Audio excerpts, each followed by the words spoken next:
about a half an hour, but there is way more people than we thought would be here today already. Shout out to the recruitment team who did the damn thing doing their black job.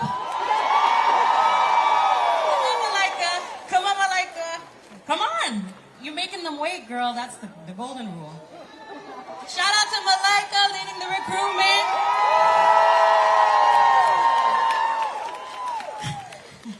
A lot of people don't see the actual people who make these things happen, and rallies are extremely unsexy. There's a lot of really difficult grunt work. So just shout out to the whole team who has done this. I'll be embarrassing them throughout the time.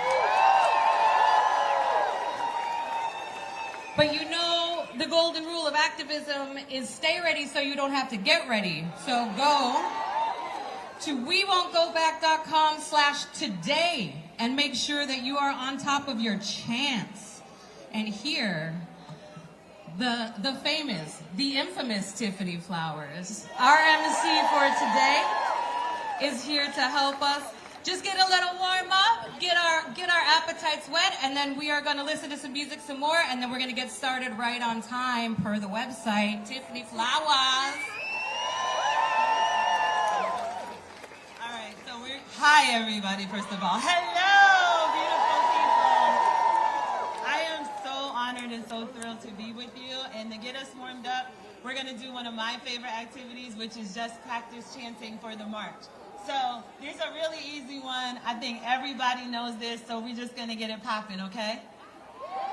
So when we say no justice, what's the other side? No peace. No justice? No peace. No justice? No peace. No justice? No peace. No peace. No peace. No peace. No justice! No peace. That's what I'm talking about. And if we don't get it, if we don't get it, if we don't get it, if we don't get it, because the people united will never be defeated. The people united will never be divided. The people united will never be divided. The people united will never be divided.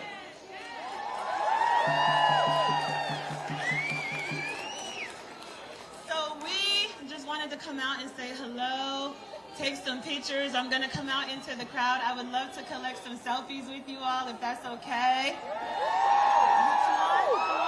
All right, and I want to give a shout out. I know there are two Kathys here from Missouri I met in the hotel lobby, so I want to say hi and thank you for being here. And for everybody from Arizona, from Albuquerque, from California, from Connecticut, Colorado, Mississippi, let's go!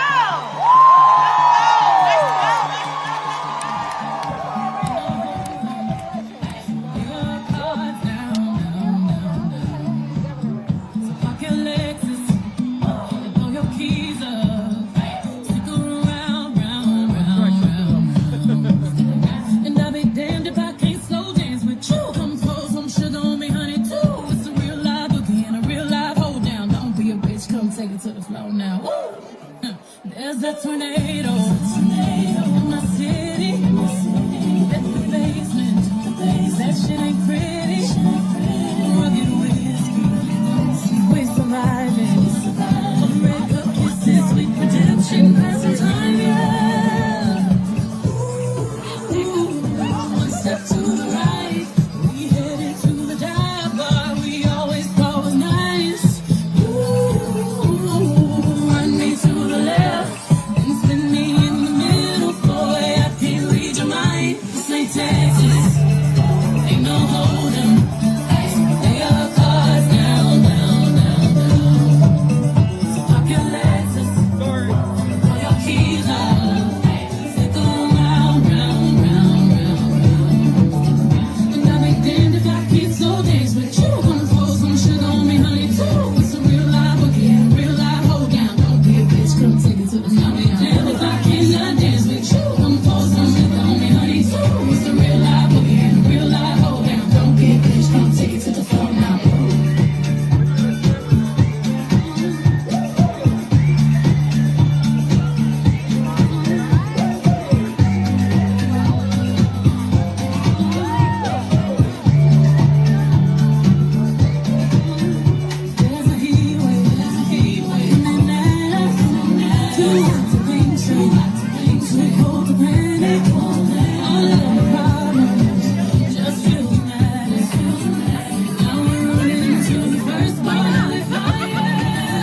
That's all I've been to. It's different. I'm going to go to a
so bad, you start, I was AI, hollering like AI. Stick to the motherfucking money like a stapler, stack like Jenga. Any pussy bitch get stroked like a paper. It's funny how the mean girl open all the doors. I've been told y'all, I'm the black Regina George. Bikini top, booty shorts, making cool. You was hating back then, now you finna hate more. I got influence, they do anything I endorse. I want shit to be a bad bitch in the sport.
today. Is everybody feeling okay? You feeling good? You sure? I'm so glad. So what we did, we started off trying to earn your trust by starting on time. Look at that. It's 4 o'clock. The program is rolling, and we are just thrilled to be here with you today. So my name is Tiffany Flowers. I know some of you from the march, and I know some of you from online, and I know some of you from the front line, and the rest of you, we're just new friends. So hey, besties. So I really want to get us started with the program and the speakers, but before we do, I know that everyone has been standing here, you've been waiting, you're charged up, and I would just like to take one moment to thank you. Thank you very much from the bottom of our hearts. And I'm just going to talk one little nanosecond about our hearts, because I'm thanking you from the bottom of our hearts. And I know that your heart is the reason why you're here today. Your heart led you here. Your heart is driving your work for these next 3 days. Your heart is what has kept you through these very, very trying times. And so from the bottom of my heart, I want to thank you and your heart for being here and remind us that our hearts have always been with us. And they're going to carry us. They're going to carry us through Tuesday, and they're going to carry us beyond. And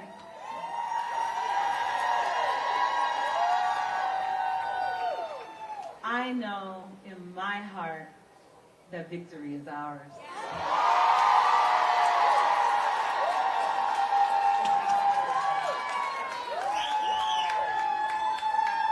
I know it.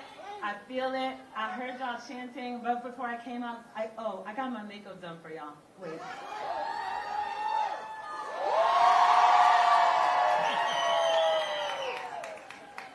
I really did. But I was getting all teary-eyed in the back when I heard everybody chanting, "We won't go back." Because I know that's right. That's how I feel. That's how my mama feels. That's how my nieces feel. That's how we all feel. That's how the millions of people who already voted feel. What a time to be alive. What a time. So I'm just going to get the program started and rolling, because I know the quicker we get through this, the quicker we can hit the streets. And I'm going to ask you all for a little forgiveness ahead of time, besties, because the teleprompter broke. So I'm about to be an analog girl in a digital world, taking it back to paper. But lucky for you, I wasn't one of those children that got left behind, and I can read. So I'm going to roll through these. I wish the teleprompter was here and I could keep eye contact with you, but bear with me while I introduce our friends, and I appreciate you ahead of time and can't wait to march with you. So our first speaker, who I'm so thrilled to bring to the stage, is Hope Code. Hope is a Piscataway Conoy citizen, and she belongs to the Deer Clan. As an educator and social and racial justice activist, she grew up learning traditional values of the Piscataway people and has learned to incorporate the values and the culture of other indigenous nations across the world. Hope serves on the board of directors for the Maryland Indian Tourism Association. She's the former president of the American Indian Society of Washington, D.C., and she is thrilled to be here with us today. So with that, I introduce Hope!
way up.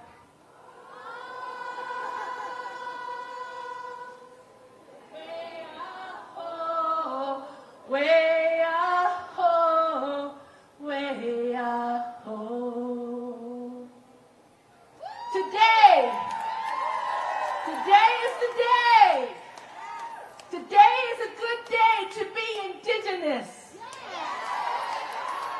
Today is a good day to be a Puerto Rican. Today is a good day to be a mother. A grandmother, a daughter, a sister, a aunt, a man who supports the rights of women. A good day to be queer, genderqueer, trans person, non-binary. And goodness sakes, it's most importantly to be a woman.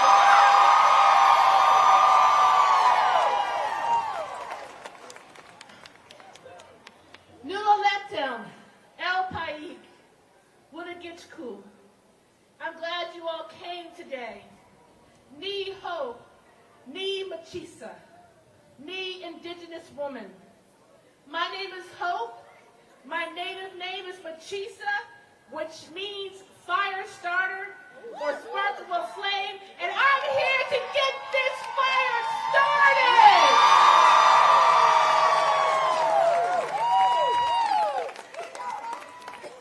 But before starting this fire, there's always something, the protocol. I want to take a moment for a land acknowledgement. A land acknowledgement formally recognizes the historical and continuing connection between indigenous peoples and their native lands. Here for Washington, D.C. is a sample of a land acknowledgement. Washington, D.C. was built on the unceded and stolen land of the Nacotchtank people who were connected to the Piscataway chiefdom. The Nacotchtank are sometimes referred to as the Anacostia. The word Anacostia is the name the colonizers gave to us instead. Nacotchtank means where goods are traded, and it was a trading place for many diverse indigenous peoples. Piscataway means where the waters blend, and Kanoi means below the rapids. So we are known as the Piscataway Kanoi, people of where the waters blend below the rapids. The Piscataway people are still here. Indigenous people across Turtle Island are still here. And we are not going anywhere.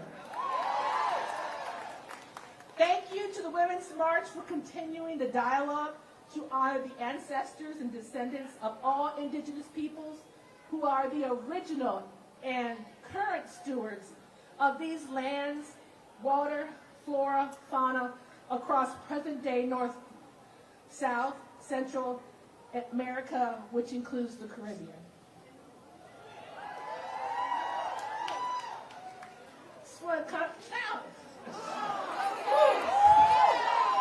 I was a basketball player.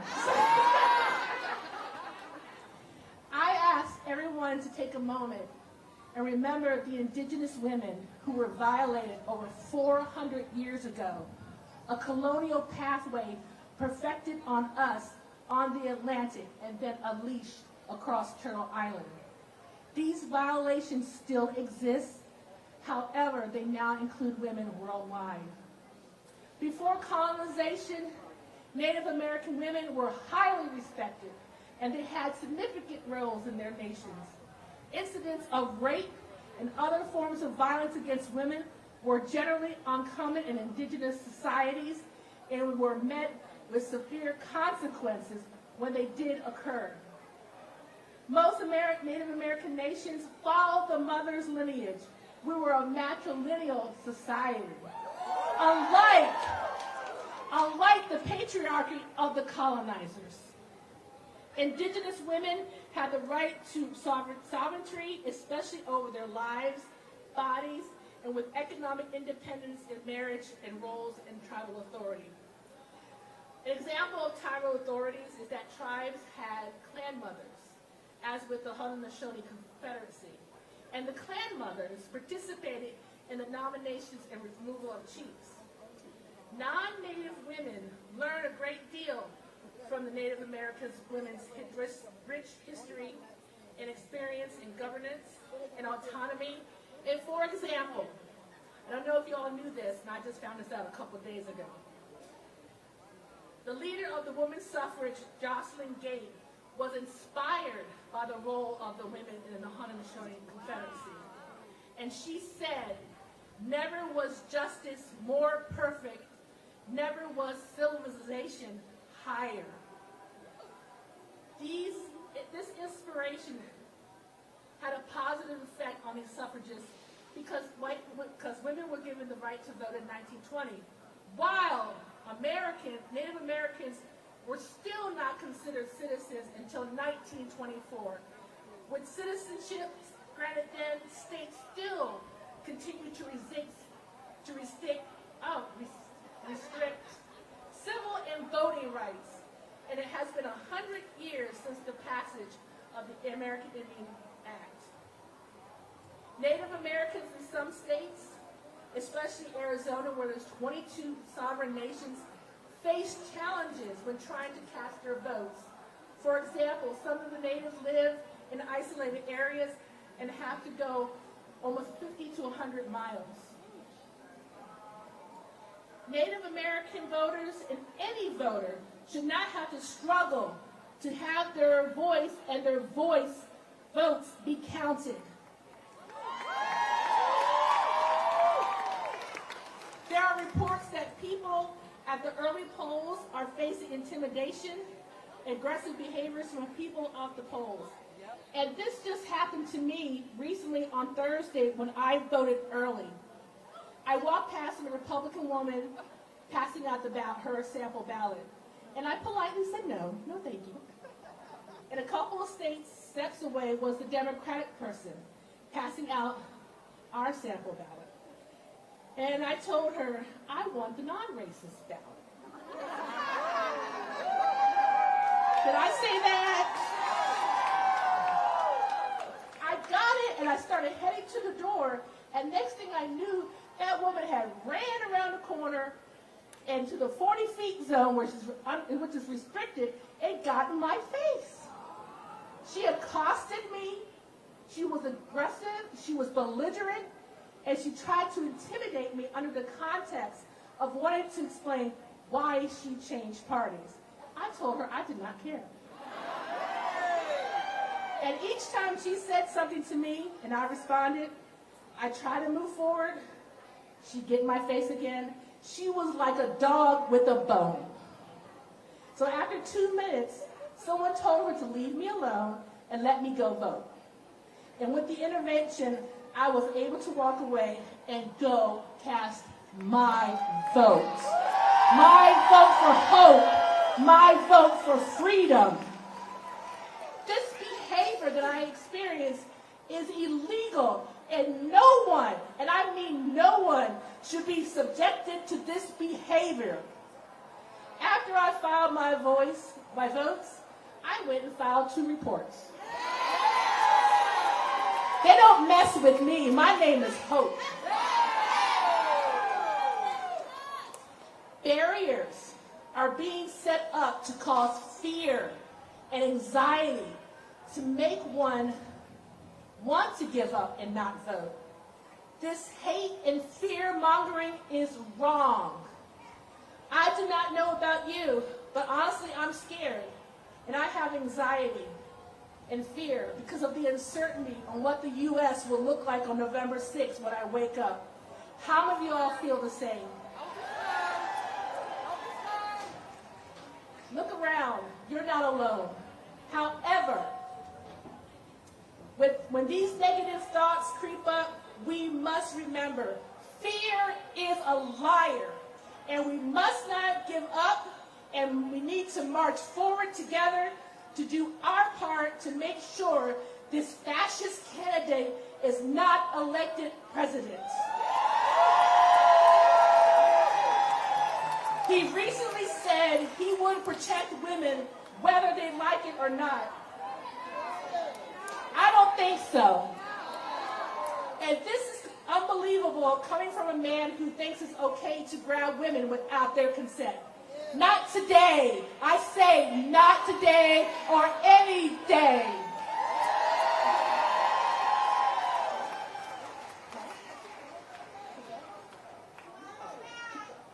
Our freedoms are at risk, and we need to step up to protect our freedom. And the way to do that is to vote, and vote feminist. Whether you know it or not, freedom is on the ballot. Together, we can move mountains. And here are some of the mountains we have moved. In 2017, we marched. In 2018, we flipped the House. In 2020, we won the White House. In 2022, we stopped the red wave with our blue wave. And today, November 2nd, 2024, we continue to march for freedom. And on November 5th, we will vote and elect our first woman president.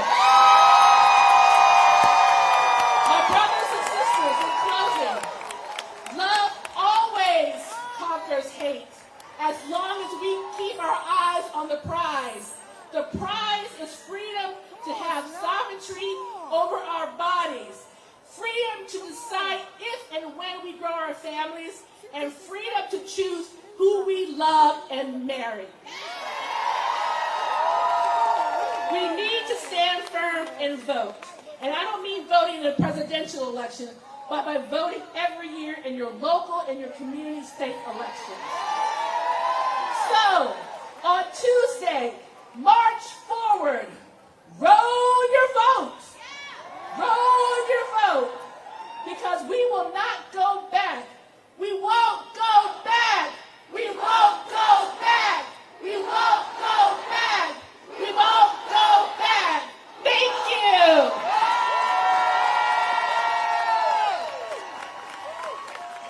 Thank you, Hope. Also, I forgot when I first came out to give a special shout out to DJ Clamazon. DJ Clamazon.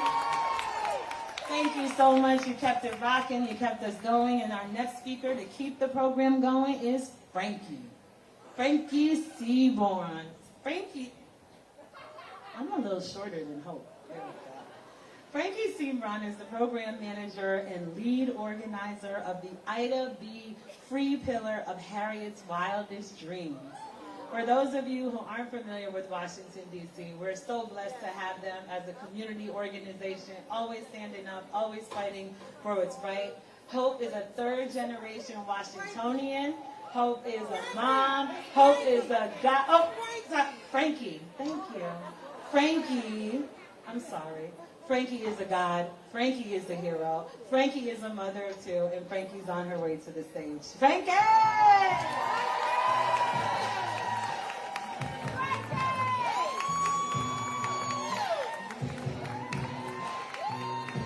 All right.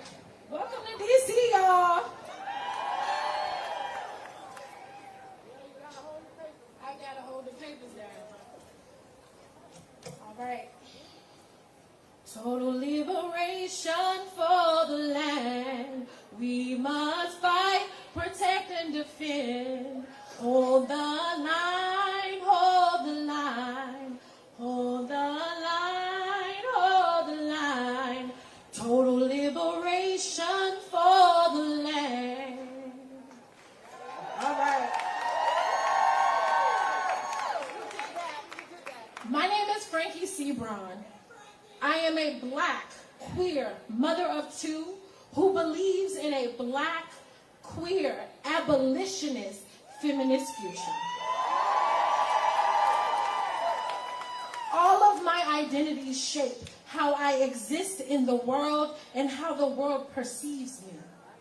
So if your feminism doesn't include people who look like me, I don't want it. I don't want it. Ancestor Audre Lorde once wrote in her essay, "The master's tools will never dismantle the master's house." She wrote, "Those of us who stand outside the circle of this society's definition of acceptable women, those of us who have been forged in the crucibles of difference, those of us who are poor, who are lesbians, who are black, who are older, those of us who are at the margins, know that survival is not an academic skill. It is learning how to take our differences and make them strengths." So again, if your feminism doesn't include people who look like me, I don't want it. Say, I don't want it. I don't want it. If your feminism doesn't include the mothers and daughters of Palestine, of Congo, of Sudan, I don't want it. Say, I don't want it. If your feminism doesn't include incarcerated mothers, women and girls, I don't want it. Say, I don't want it. If it doesn't include femmes and gender expansive folks and trans women, I don't want it.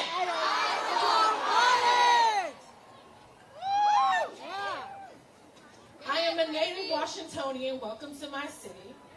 I am the daughter of formerly incarcerated parents and the program manager at Harriet's Wildest Dreams.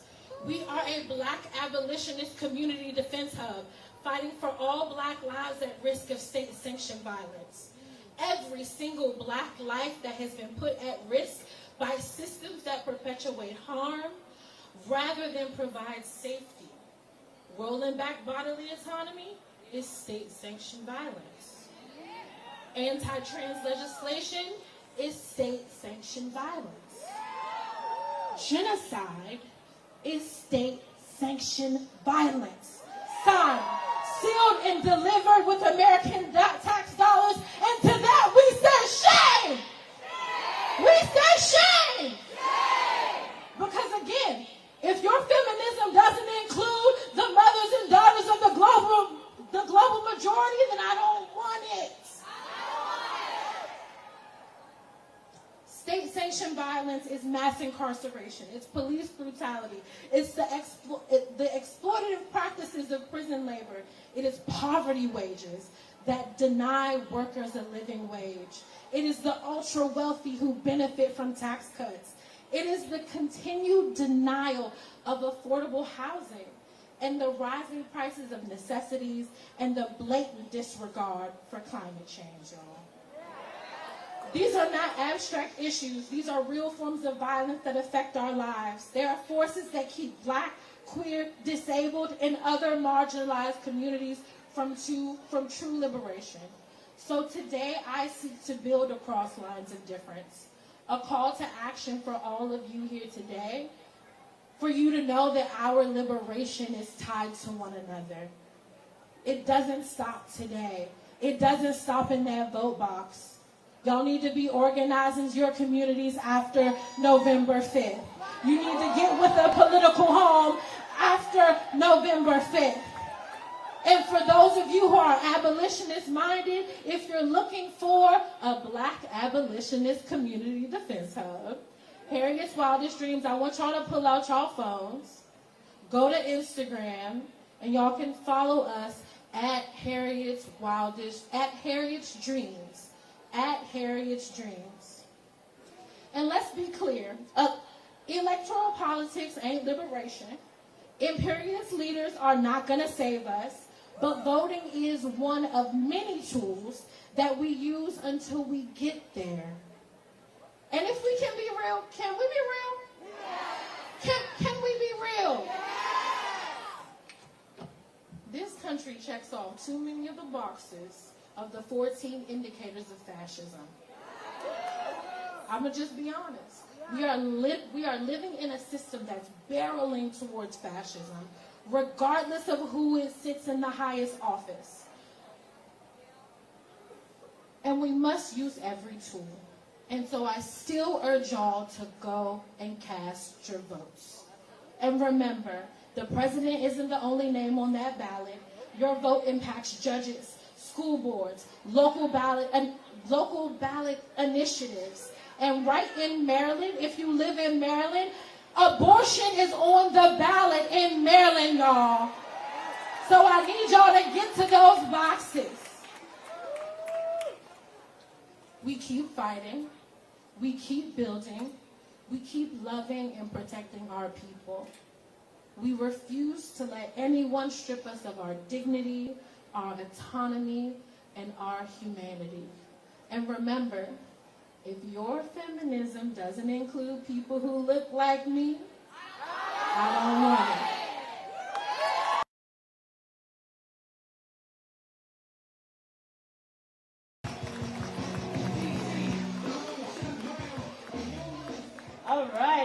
All right. Thank you. Thank you very much. Up next, a real treat, a real friend of the program, a real God and a real hero.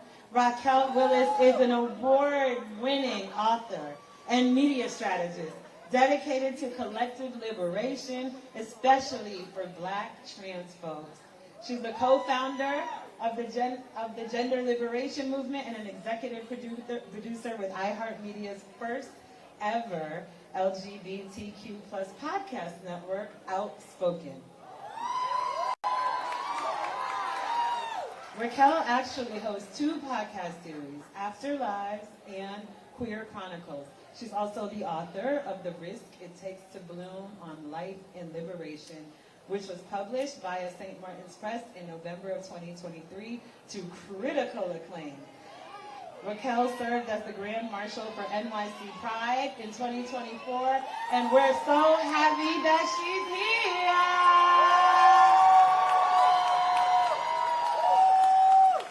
Hey everybody, I'm Raquel Willis. I am a Black trans woman from Augusta, Georgia. I am glad to be back on the stage. I was at the first Women's March, and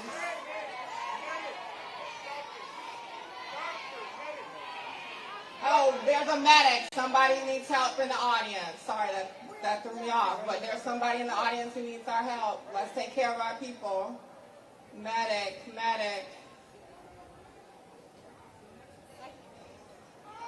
We got some amazing people who made this possible today. They're going to take care of our fam. So give some encouragement. We take care of our people, right? Can you say it? We take care of our people. We take care of our people. Awesome. Okay, I think we got some medics over there. They're figuring it out. All right.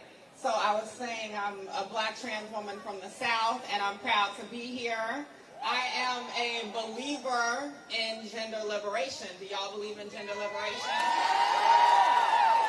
Can you say, I believe in gender liberation? I believe in gender liberation. All right. So y'all, we are in a fight as we go into Election Day, right? And we have many more fights to continue past Election Day. So I want us to be thinking expansively about what we have to do at the ballot box and what we have to do beyond. So we are in a collective fight for bodily autonomy and self-determination for everyone. And those same conservative villains who are attacking abortion access are coming for transgender folks and our health care. They're coming after immigrants. They're coming after your books, honey. Hide your kids, hide your wife, hide it all, because they're coming for it. But we have all been in a prison of the patriarchy for too long, and it's time to abolish it. So this fight for gender liberation is for cis folks and non-binary folks, intersex folks and trans folks, for the mothers and all the parents, for the childless cat ladies, and the ladies, and the childless cat gentlemen and gentlethems, and for all of the men and masculine folk, because they are also in that prison of patriarchy, right? And a lot of folks in our progressive posse will make a lot of decisions about their ballots. But first of all, we got to make sure that we dump Trump. Yeah. Are you invested in dumping Trump? Yeah. And are we going to dump fascism? Yeah. And once we dump fascism here, we have to make sure that we dump fascism abroad. So we need to dump Netanyahu too. And we can throw them in the back of that garbage truck that he was driving looking a damn mess. But seriously, we are also going to have to heal as a progressive movement for gender liberation. Whether you have voted or are voting for Harris or third party or you're too disillusioned, we have work to do. We are going to have to let the vote shaming and the vote blaming go, heal together, and continue our march toward gender liberation for all. Are we committed to that? We deserve a country where we can all make decisions about our own bodies. We deserve a country where every young person, trans, non-binary, cis, gender expansive, can be safe in their fullest self at school. We deserve a world free of white supremacy, free of misogyny, free of ableism, free of Islamophobia, and so many other systems of oppression. We deserve a world without colonization, domination, exploitation, violence, and war. Our vision of gender liberation frees the incarcerated. It frees the detained. We are fighting for all of our fam here, our Palestinian fam, our Lebanese fam, our Congolese fam, our Sudanese fam, our Haitian fam, our Puerto Rican fam. We are fighting for a world that invests in living, not dying. So can you say, gender liberation now? Gender liberation now. Gender liberation now. Thank you.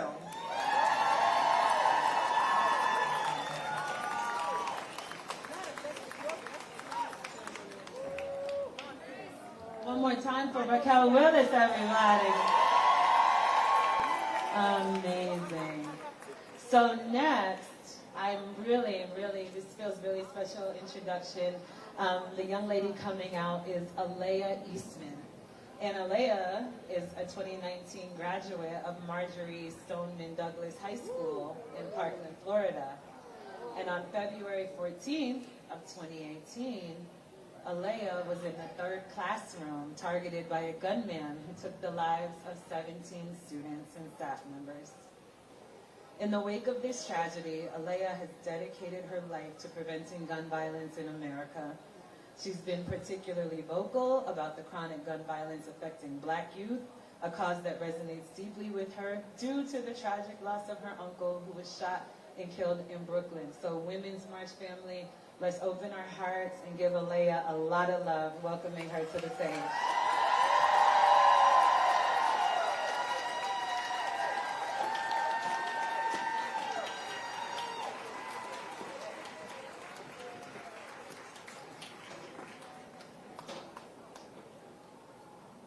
Good Good afternoon, everyone. My name is Alea Eastman. I am here today as a woman. A young 23-year-old Trinidadian American woman who is sick. A young 23 Trinidadian American woman who is sick and tired of children dying to the barrel of a gun.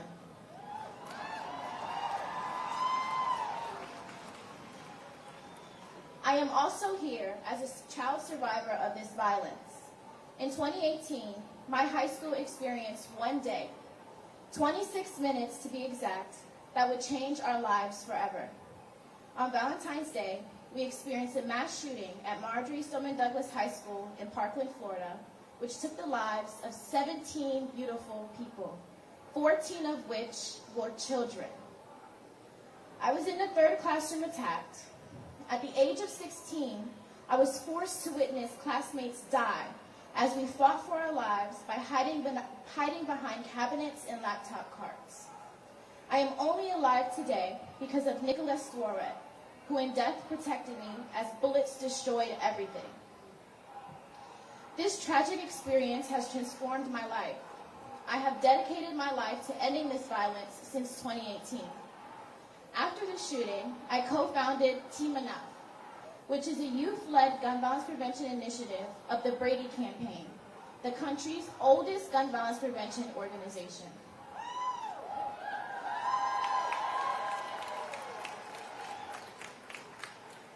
Although this is a heavy topic to discuss, I'm still so excited to be sharing space with you all. The gun violence epidemic in our country leaves more than 125 Americans killed with guns every day. That's 43,000 lives lost each year. This has been leaving a wake of death and destruction across our country for years, and it doesn't have to be this way. My family experienced gun violence long before Parkland. Black Americans are 10 times more likely than white Americans to die by gun homicide, and my family is living proof of that statistic. My uncle, Patrick Edwards, was shot in the back and killed in New York when he was just 18 years old. And a few summers ago, my cousin was also shot and injured. The sad reality I know all too well is that gun violence is much bigger than the school shooting that I survived. It comes in many shapes and forms, and systemic racism has meant that Black and brown Americans have long faced the brunt of this public health crisis. But after Parkland, I made the decision to make sure no kid, family, or community has to experience what I experienced. That's why I started working with Brady and helped create Team Enough, which started as a small group of youth survivors like me, has grown into 50 chapters today.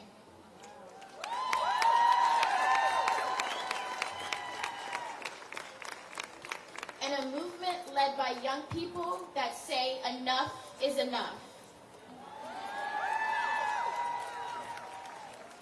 Together, myself and other survivors of Team Enough are helping educate and advocate for gun safety solutions right here in Washington, D.C. and across the country.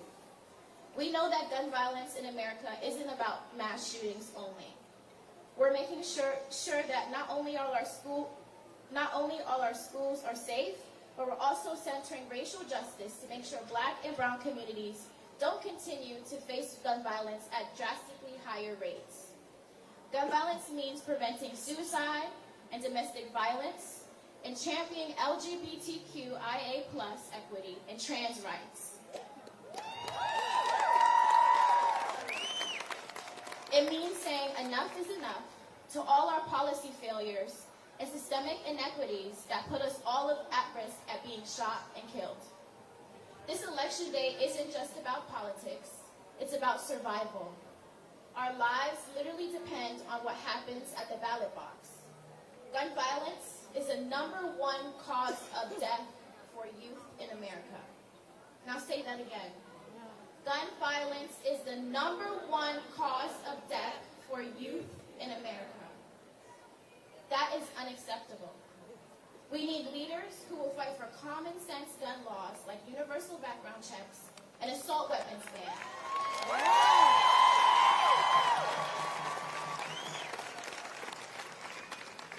Leaders who understand what we mean when we say enough is enough. No matter what happens this election and who wins the White House, we will not stop fighting. Brady and Team Enough will keep fighting, but we need you all with us. Right now, I want everyone to take out their phones and text enough to 86689 or visit bradyunited.org to join our movement. That's enough to 86689. We need you in this fight no matter what happens on Tuesday. Together, we can vote out NRA-bought politicians. We can keep building a future where every person is safe from violence, no matter who they are or where they come from.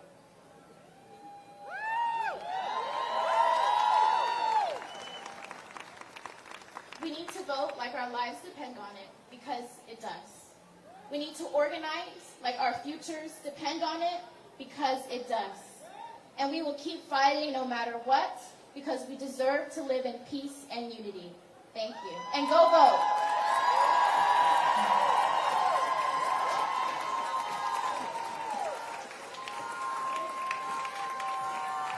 All right. Thank you so much, Alea.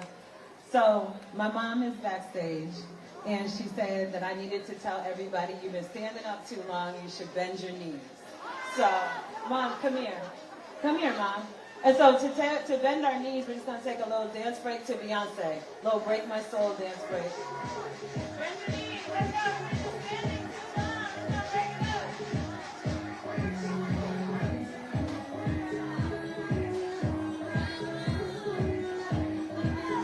It's my mom.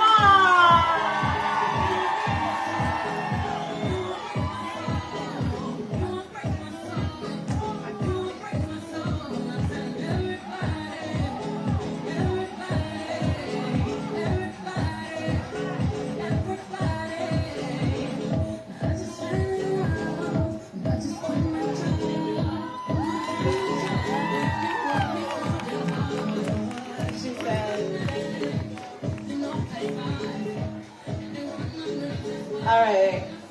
I just needed to break it up a little bit. She said, you have to tell the people, Tiffany. So, now I told you all. So, up next, we have Fanny Gomez-Lugo.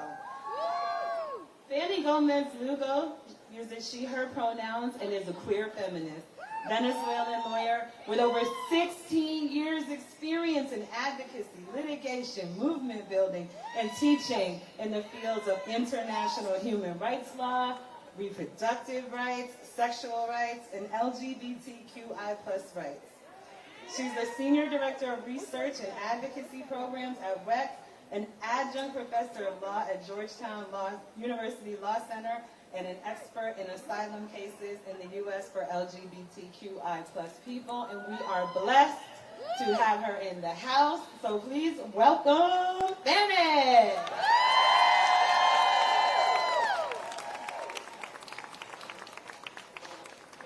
Thank you. Good afternoon, American friends. My name is Fanny Gomez. I am originally from Venezuela, but as of 2 years ago, I'm also a U.S. citizen.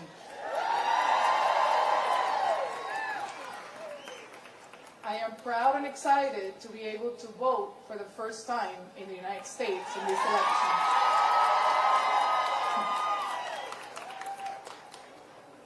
I am also here representing the Women's Equality Center, an organization that has been fighting for reproductive freedom in Latin America for years and has seen up close the devastating consequences of the prohibition of abortion for way too long.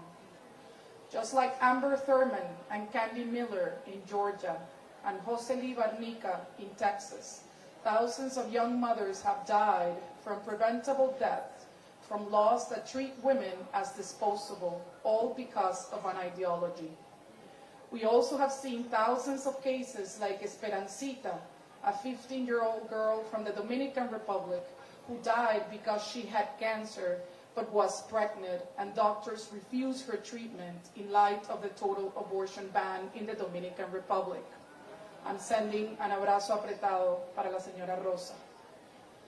We're here also mourning Nevada Crane, who was only 14 years old in Texas, but who died because of the Texas abortion ban.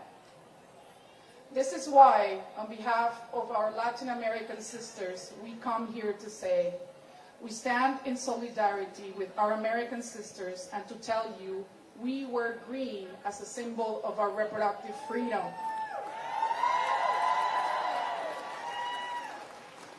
We are here for you and to support you and to tell you that we think that the only way to do this is collectively. I also came here to say that know that regardless of what happens on Tuesday, we need to continue fighting to gut this society from fascism and extremism that are now prevalent everywhere.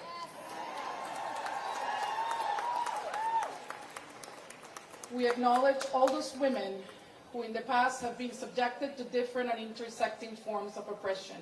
We have seen in their own ways for way too long. Make no mistake, this fight is not over regardless of what happens next week. We must keep our guard up. They are prepared for the long haul. They planned and patiently saw the 50-year plan to reverse Roe. The question for us is, are we prepared to fight back? That's what I wanted to hear. Thanks to all of you who showed up. Thank you to the organizers of the Women's March for all of this amazing gathering. Everywhere around this beautiful country that is now my country as well. Me and my family have given over 1,000 of bandanas today. We would love it if you start wearing the green bandana everywhere you go. Tie it to your purse, your backpack, wear it on your neck, on your wrist. This is what we do in Latin America. Thank you. Go vote on Tuesday or earlier if you can. And let's remember we have abortion ballot initiatives in 10 states. Arizona, Colorado, Florida, Maryland, Missouri, Montana, the Right to Abortion Initiative in Nebraska, Nueva York, Nevada, and South Dakota. Let's bring everyone to the polls on Tuesday.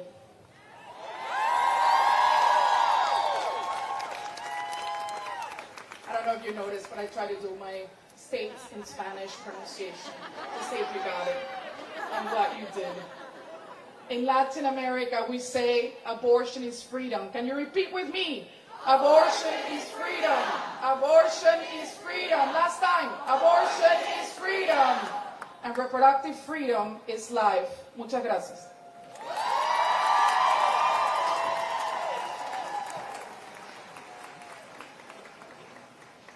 Thank you, Fanny.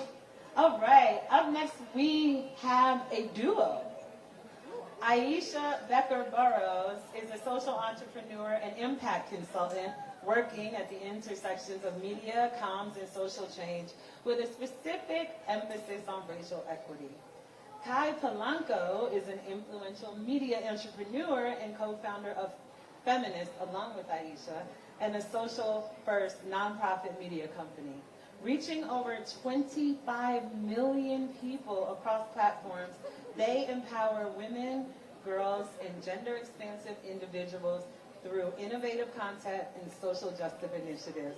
And again, the co-founders of Feminist. So Aisha and Kai, come on up. Thank you.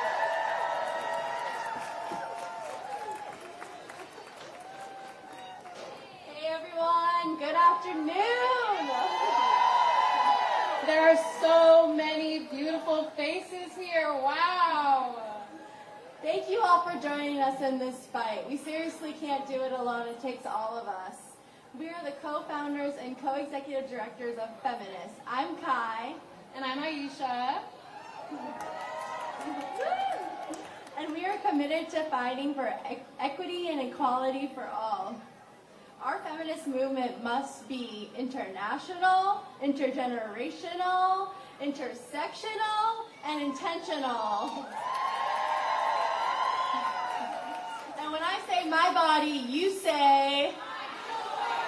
And when I say my vote, you say my vote, you say my voice. My vote. My voice. My vote. My voice. We're here because we won't go back. We're fighting for a bodily autonomy for all. We're voting for the many people who did not have the chance to vote in this election because of Trump's extreme abortion bans.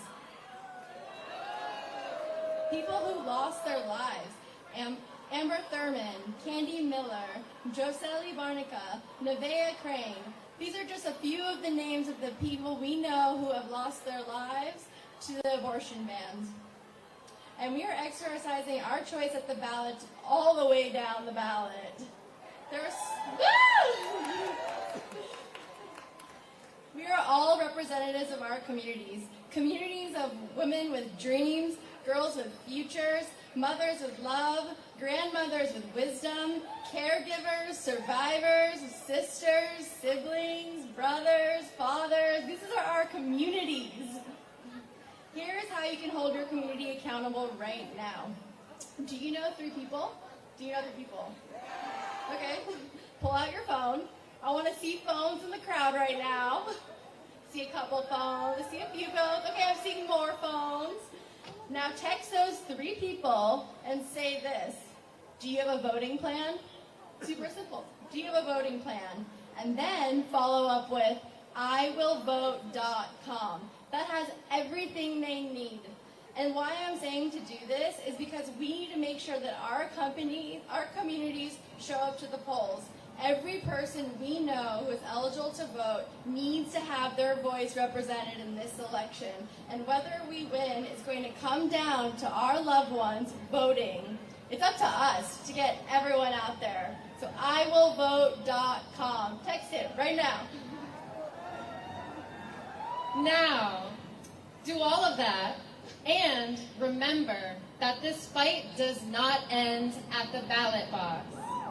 I'll admit, I'm not a natural-born optimist, and because of that, I'm going to keep it real with y'all today.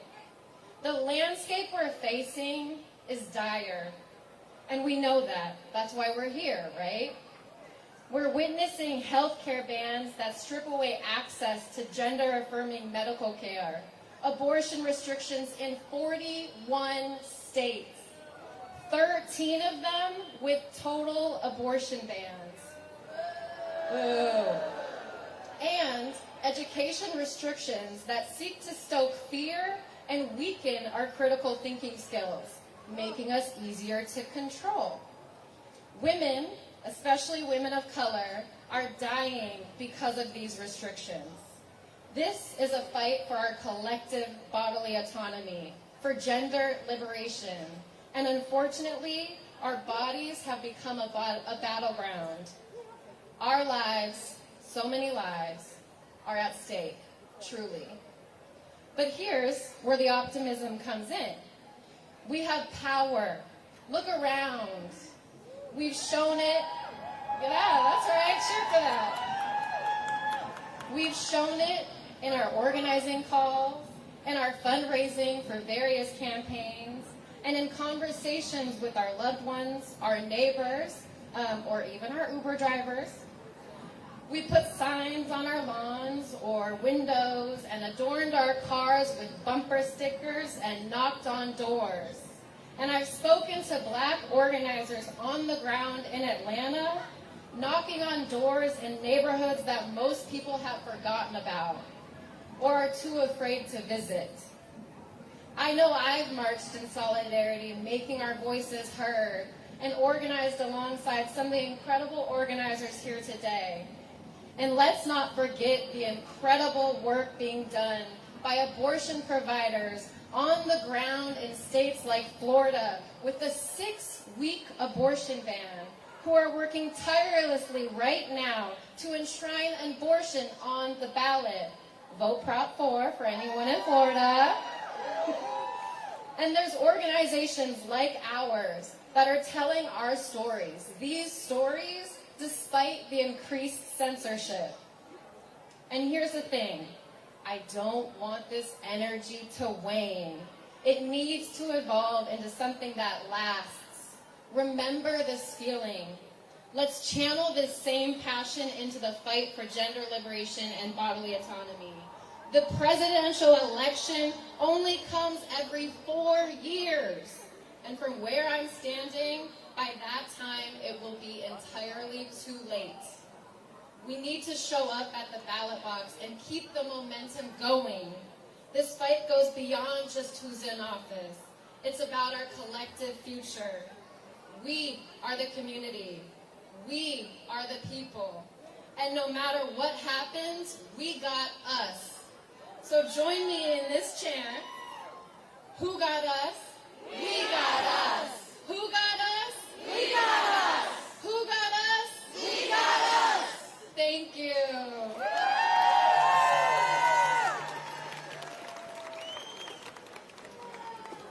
Who got us? We got us. Who got us? We got us. Yeah, we do. So, we have a little... was there a medic call again? Oh, okay. So, let's go. All right. So, what we have up next, friends, is a true treat. You may know her from the internet. You may know her from taking it to the board. I'm going to go ahead and use one of her taglines. She's not Hannibal Lecter, but she stays eating the girls up. Baby, it's the one, the only Ray Shonda. Come on, girl.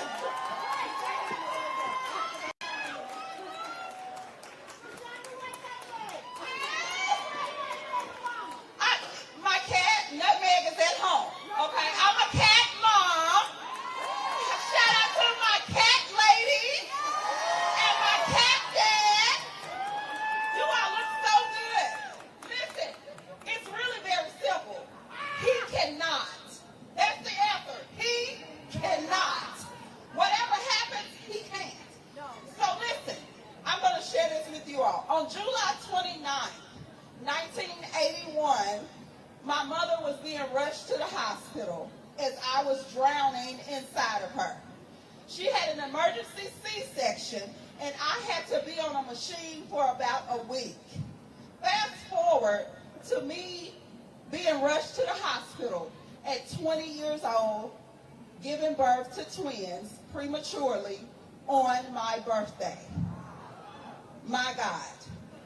One of them was breech, and the other's heart rate was dropping. Again, I was not listened to in the hospital because remember, women are just getting their rights. And because of that, we're not going back. Okay? We're not. I was told at 20 years old, married, that I could not have a tubal ligation because my husband wasn't present. That was in Mississippi in 2001, okay?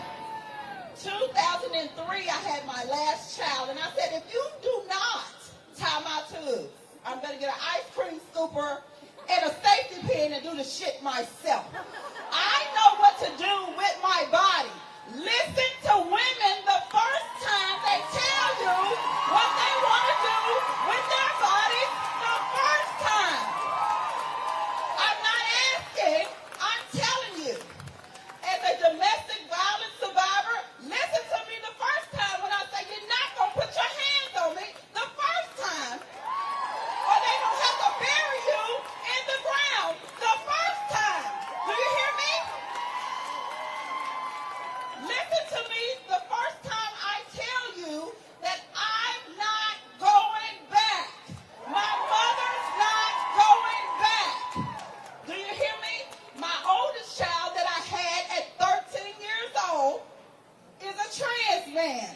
We're not going back. I served this country in the United States Army for 7 years as a veteran. I'm telling you, I'm not going back. When I was stationed in Germany and was trying to decide if I wanted to have my children or not, I went to a clinic. Why? Because that is my choice. I decide what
We birthed this nation.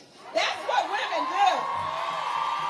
That's what women do. We birthed this nation. We get shit done. If you want something done and you want it done right, ask a woman to do it. We don't do it right the first time. I want you all to know something today as we head out. Keep this in your mind and keep it in your back pocket. Okay? Your body, your business. Your body, your business. Okay? And somebody asks you, say it's really very simple. This is your business. This is my business. If you're over here in my business, who's minding your business? Stay out of my business. Do you hear me? I love you all. I hope you have a great day. Let's get this shit done.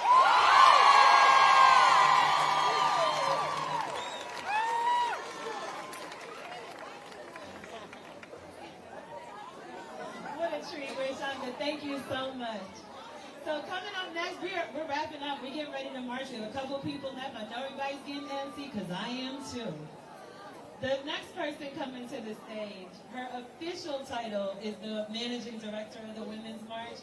But when you're standing in a place like this and you're organized and you're safe and there's bathrooms and security and translators and people like me who get recruited, it's because of people like Tamika Middleton who works at the Women's March every single day. Every single day. Tamika and Rachel are raising money, they're sending emails, and they're doing really, really grueling work. So we should give Tamika a big old welcome to the stage. Tamika Middleton!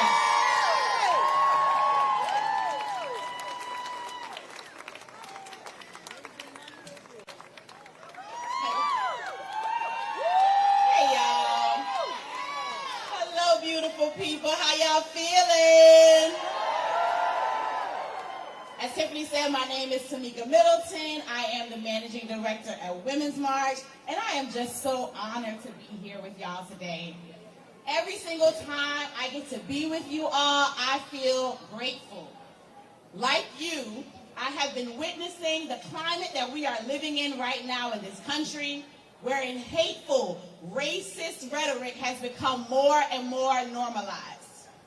Sometimes when I think about being in a country where a despotic, rapist, narcissist has a chance at the presidency not once, but twice, fear and despair try to creep in. But then I get to see all of you and I remember what hope feels like. When I see all of you blocking streets in front of the Supreme Court, sitting in the front of the White House gates in the rain, getting petition signatures in Phoenix, packing the Wisconsin State Capitol, I remember that when we march, we win. When we organize, we win. When we fight, we win. And when we stand together, we what? Win. When we stand together, we what? Win. When we stand together, we what? Win. So what I want to say today is thank you. Thank you for knocking doors. Thank you for having hard conversations with your family and friends. Thank you for fighting back against lies on the internet. Thank you for phone banking and texting, writing postcards, rallying, and every single thing you do. Thank you. It is because of you that I know that a feminist future is possible. It is because of all of you that I know that we can build a true democracy that works for all of us and does not privilege the voices of billionaires above the voices of the people. It is because of you that I know we can build a world that allows us to be safe from interpersonal violence, from institutional violence like poverty, from state violence, from vigilante violence, and from war and genocide.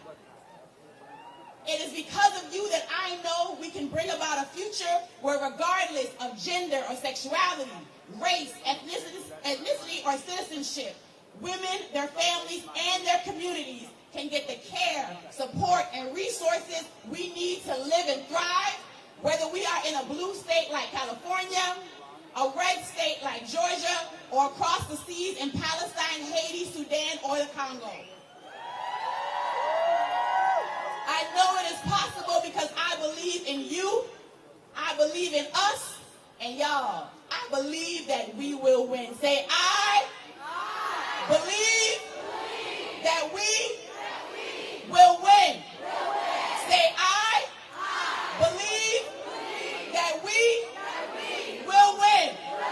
Say, I believe that we will win. Say, I believe that we will win. Say, I believe that we will win. Say, I believe that we will win. Say, I believe that we will win. Say, I believe that we will win. Say, I believe that we will win. Say, I believe that we will win. That we will win.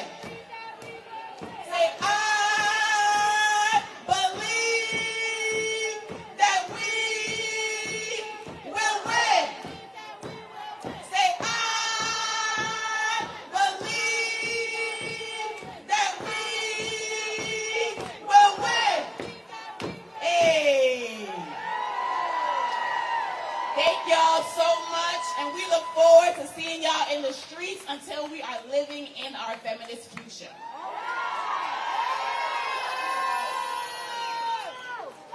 Woo, Tamika, got my heart pumping. The next guest we have is the young, the lovely, the queer, disabled, neurodivergent activist and feminist Edie Young. Also, passionate community organizer doing activism since 2017. She's fighting for a world where everyone has equal rights and where queer youth don't have to worry about simply existing, but where all people will stop losing their lives to guns. She hopes to be a social worker in the future, and we're so thrilled she's here.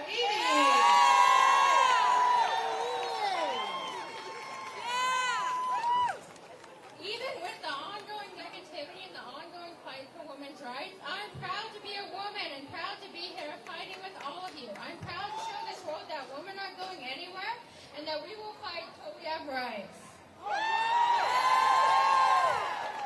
We are powerful, and we won't let people continue to think it's okay to control our bodies or shame us out for having abortions because it's murder to them.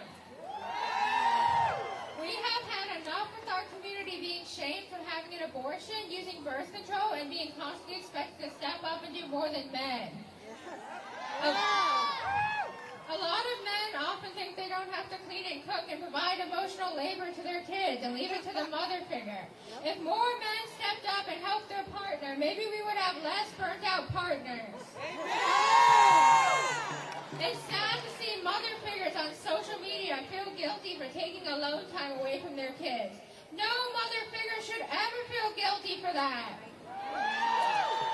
Did you know 68% of working moms are burnt out, according to a recent study reported by multiple sources? It's time father figures start helping out.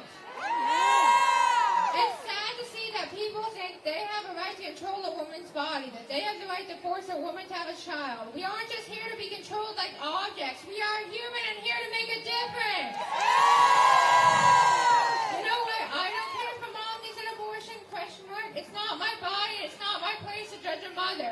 They deserve access to care they believe they need.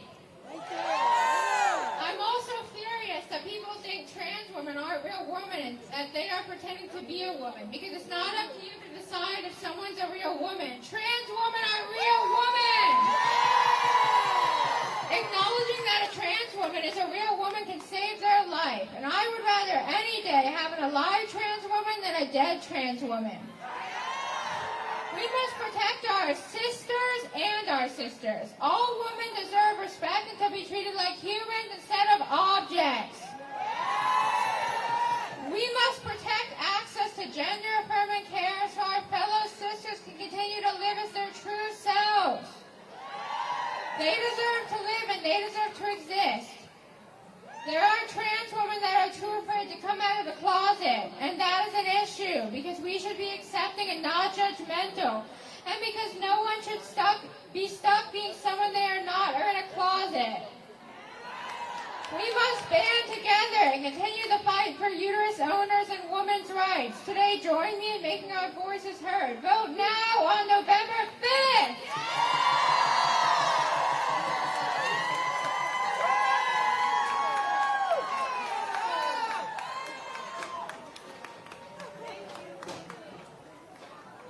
All right, our next guest is a real super duper superstar, Gloria Allred. Gloria Allred is a founding partner of Allred, Morocco, and Goldberg with offices in Los Angeles and New York. Her firm has been the leading women's rights private law firm in the nation for 48 years, winning hundreds of millions of dollars for victims. Ms. Allred has won countless honors for her pioneering legal work on behalf of victims who've been discriminated against due to gender, race, age, sexual orientation, sexual harassment, or because they have AIDS.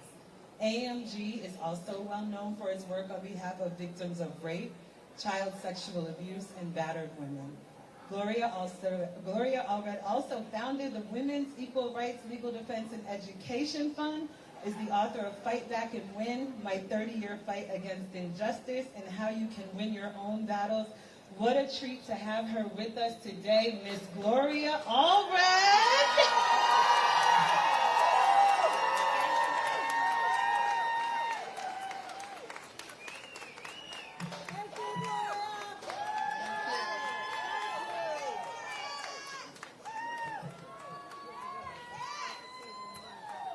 Sisters and brothers and others, are you fired up and ready to vote? And let's give a round of applause to those who have already voted. Why is voting now more important than ever?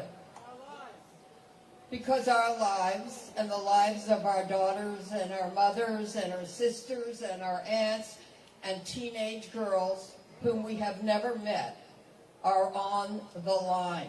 Do you agree? I know, because I remember when I was in my 20s and a single mother, and I was just a teacher, most important job, by the way, of all. I took a vacation and went to Mexico, and there I was raped. When I went back to California, I found that I was pregnant, and to my shock, because I didn't know anything about law or politics, I learned that it was a crime in California for anyone to assist a doctor or nurse in an abortion. And so I, like many women at that time in the 60s, got an abortion. It was a crime for anyone to assist me, so it wasn't a doctor or a nurse. It was somebody who did it for the money. And I ended up, like many women, in a bathtub, hemorrhaging and almost bleeding to death. Somehow I got to the hospital, and there, although they couldn't do abortions in the hospital, they could try to save a woman who was bleeding to death from an illegal abortion. And when I was there, with 106 fever and packed in ice, an anti-choice nurse said to me, "Gloria, I hope you've learned a lesson." And as I say in my Netflix documentary, Seeing Allred, if you want to see empowered women, you look at my clients in that documentary. But the nurse said, "Gloria, I hope you've learned a lesson." And I have news for the nurse. I did learn a lesson. That abortion should be safe, legal, affordable, available. So I want to say we've now returned to those days when it's not legal in half the states, not safe, not affordable, not available, and those who are hurt most, of course, are poor women, young women, women of color, and rural women. Do you agree? Your vote matters because Donald Trump, if elected, wants to ban reproductive choice nationwide, even in states like California and New York, where abortion is legal and safe. So are we willing to go back to the days when women like me almost died from unsafe and illegal abortions? Are we willing to tolerate laws today in many states where women are being investigated, prosecuted, and in some states convicted after they had a miscarriage? Are we going back to that? We won't go back. Let me hear you. We won't go back. We won't go back. We won't go back. Are we willing to let pregnant women who want to give birth bleed out in hospital parking lots because they are infected with sepsis, having to wait too long to go back in the hospital? Are we willing to see that again? No!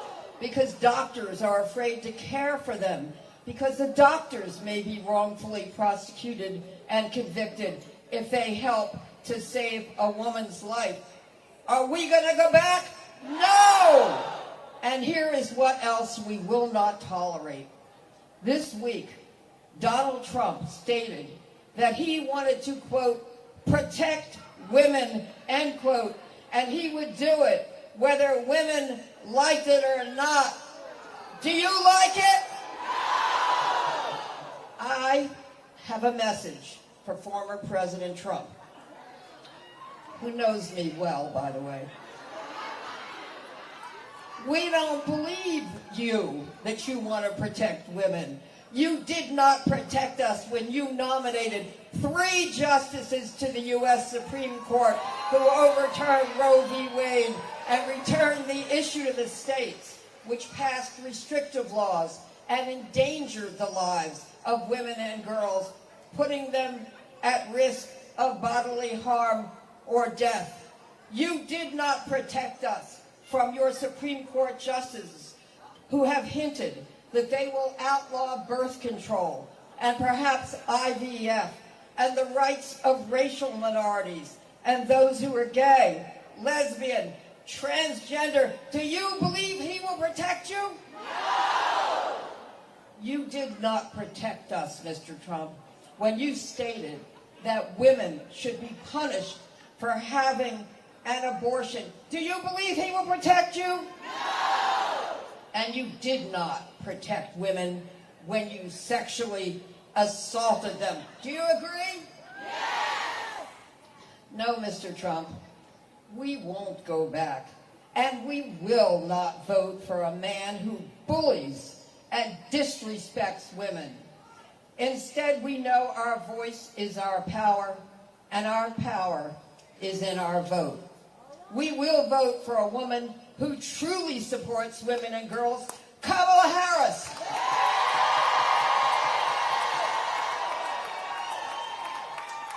Mr. Trump, listen to the wonderful, powerful women and men who are here today, because, Mr. Trump, this is the reckoning.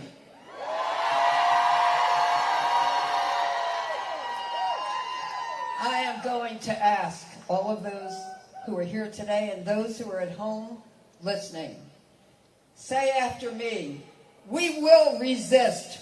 We will resist. We will insist. We will insist. We will persist. We will persist. And we will only elect those who respect us and support our rights to reproductive freedom. Do you agree? Yeah! We will resist. We will insist. We will persist. And we will only elect those who respect us and support our rights to reproductive freedom. Just remember.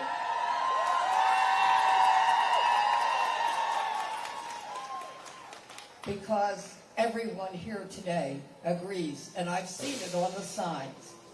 A woman's place is in the House, the White House.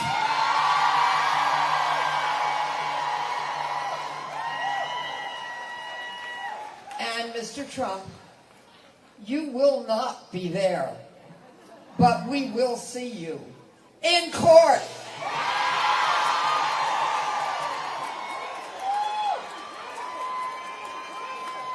Because there will never be another season of silence until women have the same rights as men on this green earth. Thank you and fight on!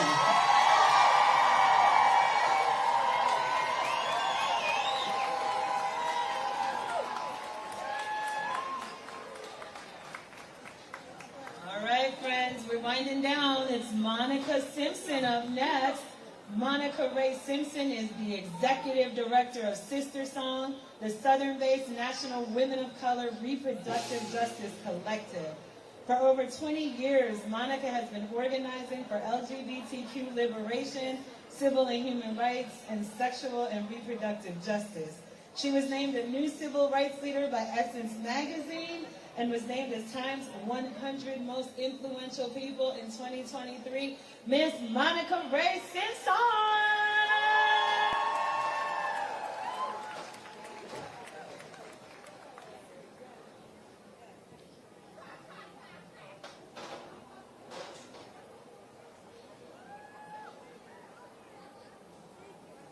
Oh, freedom. Oh, freedom. Oh, freedom over me. And the writers of that song continue to say, and before I'd be a slave, I'd be buried in my grave and go home to my Lord and be free. See, the songwriters of this freedom song, y'all made it clear that our freedom is a non-negotiable. And I feel that more than ever in this moment in history. Again, my name is Monica Simpson, and I am a Black, queer, feminist creative born and raised in the rural South who is committed to sexual and reproductive justice by any means necessary, good people. You feel me? We come to this moment with clarity that freedom is and has always been the ultimate goal. And we who believe in freedom, like the great Ella Baker told us, cannot rest. It is clear that bodily autonomy and our human right to self-determination is on the line. They want to take us back to a day where we don't have our bodily autonomy, y'all, but we're not going back, right? We're not going back, right? But it hurts me to say that a third of our country already lives this oppressive reality. 41 states have abortion bans. 13 states have total abortion bans. These abortion bans have taken the lives of Amber Thurman. Say her name, Amber Thurman. Candy Miller. Jocelyn Manika. Navia Crane. And others we have yet to name. Their deaths were 100% preventable, and they should still be here today, good people. But on top of the oppressive policies that take away our ability and freedom to make our own decisions about our bodies, we are in a maternal health crisis, and Black women continue to bear the brunt. We don't have comprehensive sex education, so our children don't have the opportunity to make informed decisions about their sexual health. And queer and transphobia and violence is taking too many lives. Y'all, our discernment for truth and justice must be strong because the misinformation and the lies flow constantly. And our opposition is ruthless and relentless in their quest to retain power. But we told them something 30 years ago, y'all. 30 years ago, 12 Black women created a framework and a movement that gave us a blueprint for this political moment. A moment where we have been forced to contend with all the heads of the beast of white supremacy. We're talking about patriarchy. We're talking about sexism. We're talking about misogynoir. We're confronting them all head on, right? This is a moment where we are all fighting for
control our own fertility. We're going to control what we need for our communities, right? Okay, I just want to make sure that y'all knew that in this crowd. But they knew that the attacks on abortion were the open door for them to bring more attacks on all of our issues and our leadership. So the propaganda turned into legislation. The legislation turned into court cases. Court cases turned into the Supreme Court battles that ultimately reversed Roe v. Wade, voting rights, affirmative action, and they're not stopping until we stop them. Are y'all ready to stop them? So we have to ask ourselves as we construct the house of our future. Who do we want to lead us? Who do we want to work with? Who do we want to hold accountable? Who's going to get these demands